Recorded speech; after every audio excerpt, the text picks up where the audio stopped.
we will put to work billions and billions of dollars this year, next year, the year after. If we put that to work effectively, each dollar has a greater present value than a dollar has simply in cash or distributed. If we do it ineffectively, it has a value of something less.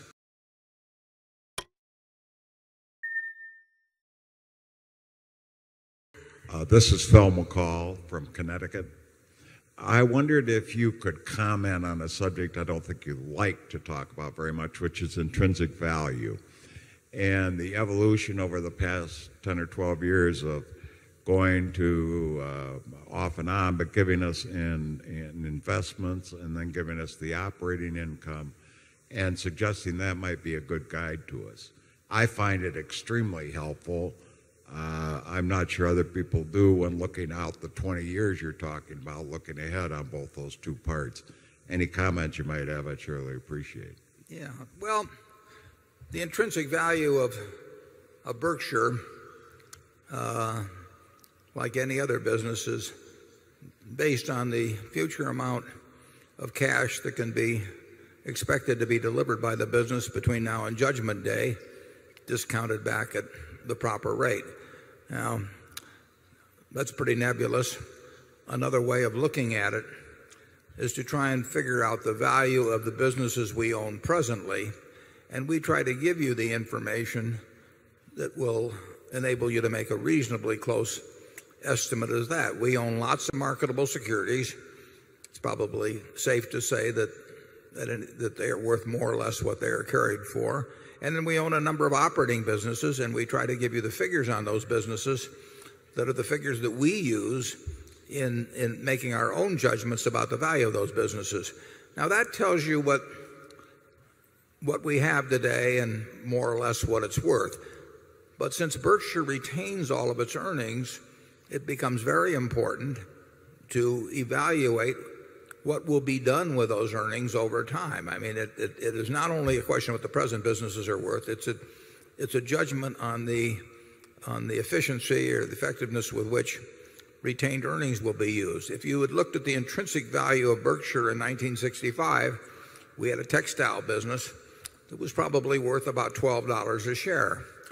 But that was not the only part of the equation, because we intended to use any cash generated to try and buy into better businesses than we had, and we were fortunate enough to be able to buy in the insurance business in 1967 and build on that. So it was not only a combination of the business we had, but the skill with which retained earnings would be used that determined what the present value actually should have been at Berkshire going back that far. It's the same situation today. We will put to work billions and billions of dollars this year, next year, the year after. If we put that to work effectively, each dollar has a greater present value than a dollar has simply in cash or distributed. If we do it ineffectively, it has a value of something less.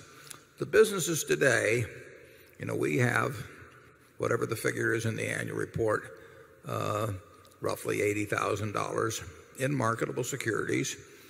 If our insurance business breaks even, that $80,000 is free to us in terms of using it.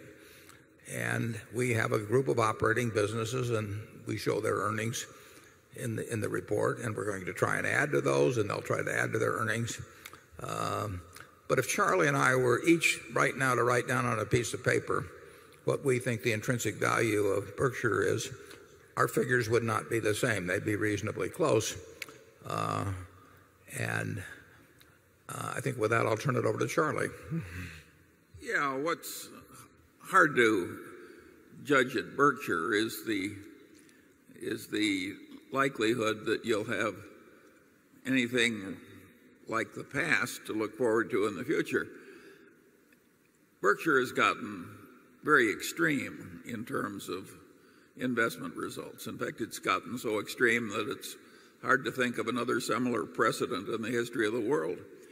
And the balance sheet is gross considering the small beginnings of the place. Now, what on earth has caused this extreme record to go on for such a very long time. I would argue that the young man who was reading everything he could read when he was 10 years old became a learning machine, and he got a lot of power early, and then he got a very long run when he kept learning. If Warren had not been learning all the while, I'm telling you, having watched the process closely, the record would be a pale shadow of what it is, and Warren has improved since he passed the retirement age of man. In other words, in this field at least, you can improve when you're old. Now, most people don't even try and create that kind of a record. They pass power from one 65-year-old to a 159-year-old and then do it over and over again. But you get an enormous advantage from practice in this field. And so what happened accidentally in the case of Warren has helped you shareholders greatly, because you had this long run with power extremely concentrated, and with the man holding the power being a ferocious learner. Our system ought to be more copied than it is. This idea of passing the power from one old codger to another in a settled way is not necessarily the right system at all. We have a very strong culture now of rationality, of being owner-oriented, that will go on long after I'm not around. And we have the talent on the operating side in place to do a lot of wonderful things over time. We will need, in capital allocation, to keep doing intelligent things. We won't get to do brilliant things, because you don't get to do brilliant things with the kind of sums we're talking about. Maybe once in a blue moon something, you'll get a chance. But we will need somebody that never does it, basically doesn't do any dumb things, and occasionally does something that's reasonably good. That can be done. And we're on that road already. It is not fitting into this organization as an investment officer or a capital allocator. You're getting in the right vehicle.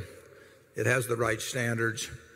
It will reject ideas that really are irrational. I've been on a lot of boards. Charlie's been on a lot of boards. You would be amazed at the number of things that are responding to animal spirits rather than the rationality that take place.